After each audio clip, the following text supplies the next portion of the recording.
शुभकामना.com में आप सबका स्वागत है। आज की कहानी शुरू करते हैं।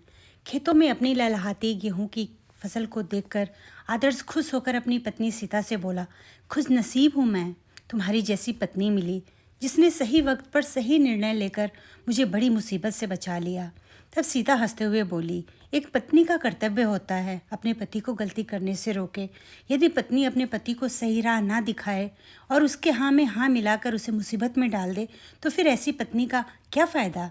आज हमारे पास ज़मीन है तो उस पर फसल उगाकर सिर्फ अपना पेट ही नहीं भर सकते हैं बल्कि लोगों को रोज़गार भी देकर हम उनकी मदद कर सकते हैं।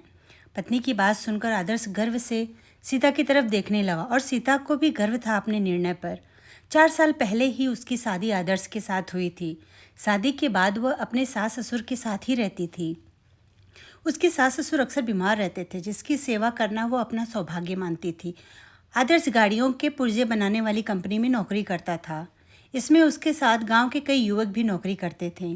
कंपनी में उसके गांव से कई किलोमीटर दूरी पर पड़ती थी। इसलिए आदर्श के दोस्तों को यह सोच कर कि उन्हें रोज़ाना आने जाने में कोई परेशानी ना हो, इसलिए अपने गांव की ज़मीन बेचकर शहर में फ्लैट खरीदकर उसमें अपनी बीवी और बच्चों के संग रहने लगे। उन्होंने आदर्श से भी कहा कि अपनी ज़मीन बेचकर शहर में फ्लैट लेकर रहने के लिए। तब दोस्तों की बात मानकर जब आदर्श अपने पापा से ज़मीन बेचने की बात की तो उसके पापा बोले, बेटा तुम्हारे पास गाड़ी तो है आने जाने के लिए, फिर तुम्हें परेशानी कैसी बेटा। जड़ जोरू और ज़मीन ये हमेशा मुसीबत के वक्त काम आते हैं। इसका सौदा नहीं करना चाहिए। शहर में फ्लैट तो तुम अपनी नौकरी के पैसे से कमा कर खरीद सकते हो, परंतु यदि ज़मीन एक बार बिक गई तो वह वापस कभी नहीं मिलेगी। यह ज़मीन हमारे बहुत काम आती है। मुसीबत के वक्त जब सब साथ छोड़ दें तब यही सहारा बनती है। इसलिए तुम ज़मीन बेचने का विचार छोड़ दो। यह सुनकर आदर्श को गुस्सा आ गया। वह अपने पापा से बोला, यदि आप ज़मीन नहीं बेचेंगी तो मैं शहर में किराए का मकान लेकर रह लूँगा। मैं आज ही अपनी पत्नी के साथ यह घर छोड़ दूँगा।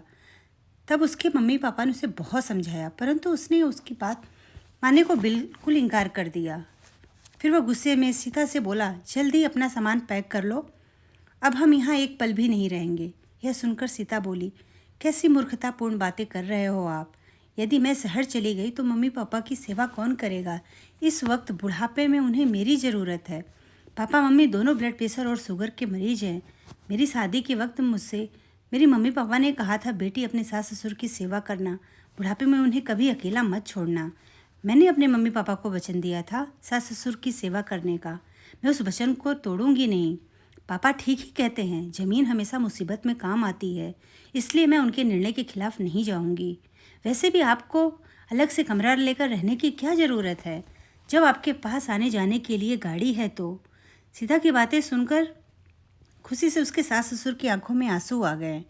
उसकी सास रोते हुए आदर्श से बोली, तुमसे अच्छी तो तेरी बहू है, हमारा इतना ख्याल रखती है। तब आदर्श गुस्से में बोला, तुम कैसी औरत हो जो अपने पति का साथ देने के बजाय अपने सास ससुर का साथ दे रही हो। तुम्हें तो ज़मीन बिकवाने में मेरी मदद करनी चाहिए थी। तब सीता बोली, गलत निर्णय में मैं तुम्हारा साथ नहीं दूंगी।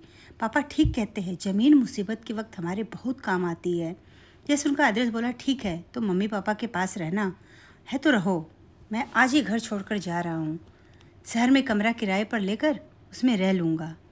तब सीता ने उसे रोकने का बहुत प्रयास किया, परंतु आदर्श उससे रोकने के बाद भी नहीं रुका और शहर में जाकर अपनी कंपनी के पास कमरा किराया पर लेकर वहीं रहने लगा।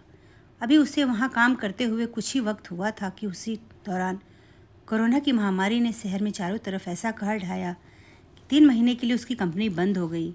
कंपनी ने उसे 1 महीने का वेतन तो दिया था, परंतु उसके बाद कंपनी में काम बंद होने के कारण कंपनी को घाटा होने लगा। इसके कारण कंपनी के मालिक ने उसे और उसके दोस्तों को कंपनी से निकाल दिया, जिसके कारण मजबूरी में उसे अपने गांव वापस आना पड़ा।